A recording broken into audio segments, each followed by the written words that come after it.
En la parsha de esta semana, Parshas Vayetze, encontramos básicamente la historia de Jacob. Jacob sale de Beersheba, donde vivía con su padre, etcétera, para ir a Harán, donde en la práctica iba a vivir con su suegro durante 20 años, Laban ho-Aramé. Laban el arameo, pero arameo en realidad significa Ramoy, el engañoso. Laban era un maestro del engaño, un genio de todo tipo de tramoyas no buenas, por llamarlas de alguna manera, en donde en la práctica Jacob se iba a casar con 2 mujeres, 4 mujeres, iba a tener sus hijos, y así sucesivamente. Uno puede ver en el relato toda la historia de Jacob. Ahora bien, después de trabajar un montón de años para Laban, sin ganar ni un centavo, por así decir, Jacob decide: ya es hora de salir de acá, de volver a la casa de mi padre. Llama a sus esposas, Rochel de Pesalea, juntas. Bueno, señoras, nos vamos de acá, ¿qué les parece? Y Rochel y Lea le contestan: sin duda, vámonos de acá. Nuestro padre no nos quiere, Laban no nos quiere, no nos aprecia, nos vendió así nomás, ni siquiera te pagó. Ok, listo, nos vamos de aquí, no hay ningún problema. Pero Jacob no tenía, de vuelta, ni un centavo. ¿Cómo te vas a ir de donde estás? No tenés ni cómo alimentar a tu familia. Entonces Jacob hace un trato con Labán. Que esto ya era algo bastante complicado, porque Laban no sostenía ningún trato que hacía. Pero bueno, Jacob hace un trato con Laban de cómo multiplicar básicamente las ovejas. No voy a entrar en todo el detalle de cómo en las ovejas y las manchas de las ovejas y cuáles eran para Jacob, cuáles eran para Laban. Sea como fuere, Jacob hace un trato con Laban, y a partir de ese trato con Laban, Jacob se multiplica su riqueza en una forma impresionante, una forma totalmente milagrosa, al punto que vendía ovejas, compraba sirvientes. Tenía una riqueza, la Torá lo dice, el hombre este se hizo extremadamente rico, con un montón y montón de cuestiones. Ok, perfecto. Cuando nosotros miramos el relato, aparece un versículo en donde los hijos de Laban se quejan de esta riqueza que Jacob está haciendo a partir de la riqueza de su propio padre. Y el texto dice lo siguiente. Escucharon, esto es el capítulo 31 de Breishis. Es interesante ver el texto adentro, porque hay una pregunta clásica que podemos, por un lado, responder esta pregunta clásica con uno de los comentaristas clásicos, como vamos a ver, pero por el otro lado podemos extraer una enseñanza fundamental para nuestra vida concreta, práctica de todos los días. El versículo dice: capítulo 31, de vuelta, escucharon las palabras de los hijos de Laban, diciendo: tomó Jacob todo lo que pertenece a nuestro padre, es Kol asher leavinu, todo lo de nuestro padre, y de lo de nuestro padre hizo toda esta grandeza, toda esta riqueza, etc. Estaban muy molestos los hijos de Laban, etcétera, etcétera. La cuestión es que hay una pregunta, en el versículo mismo es una contradicción. Si Jacob tomó todo lo del padre, entonces no es que de lo del padre hizo riqueza, de todo lo del padre hizo riqueza. Y si Jacob solamente tomó una parte de las cosas de Laban y de ahí se multiplicó, etc., entonces no tomó todo lo de Laban. El versículo utiliza 2 expresiones contradictorias. Todo lo de Laban o de lo de Laban. De significa de una parte, no de todo. Pero todo es todo y una parte es una parte. Entonces, ¿qué están diciendo los hijos de Laban? De vuelta. Tomó Jacob todo lo de nuestro padre y de lo de nuestro padre hizo riqueza. Podríamos responder en forma simple. Que ellos están diciendo, claro, se llevó todo y de aquello que se llevó, que es todo, hizo una riqueza. Perfecto, es una forma sencilla de responder el versículo.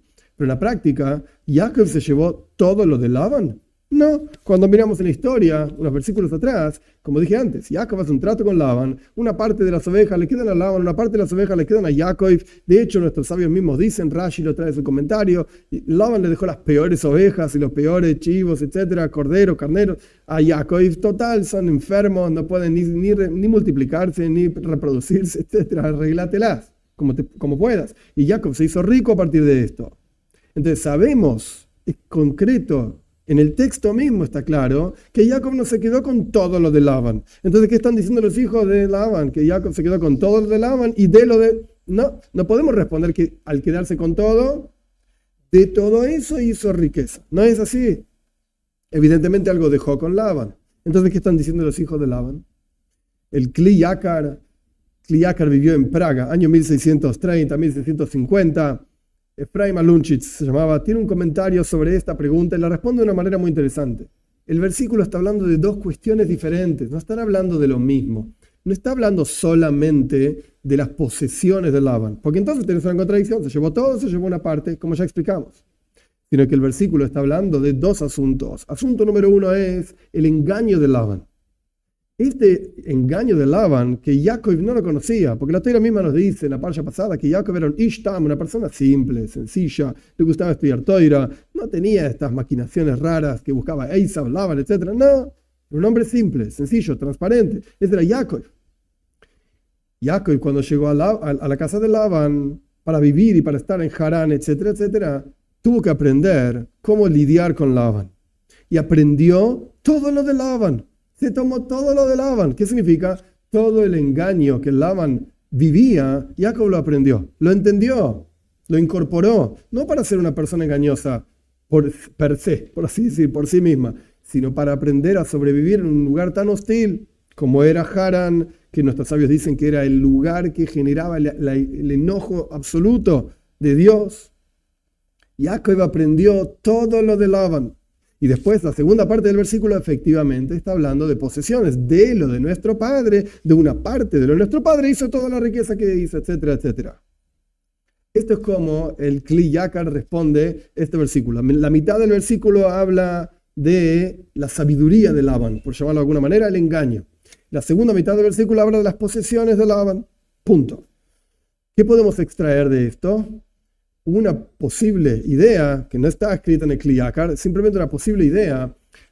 Todos salimos a la calle, por así decir, a trabajar, a lidiar con el mundo. Vivimos en un mundo, no estamos aislados en las montañas del Nepal, en un monasterio, sin contacto. No, para nada. Salimos al mundo y lidiamos con el mundo. Pero el mundo es Harán.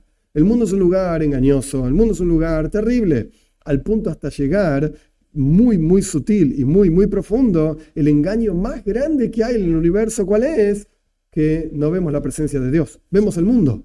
Pero Dios está adentro y estudiamos la mística judía y estudiamos todo lo que quieran, pero decimos que la palabra de Dios crea el universo y Dios está investido en todas las cosas. ¿En serio? ¿Lo ves con tus ojos de carne y hueso? La respuesta es no.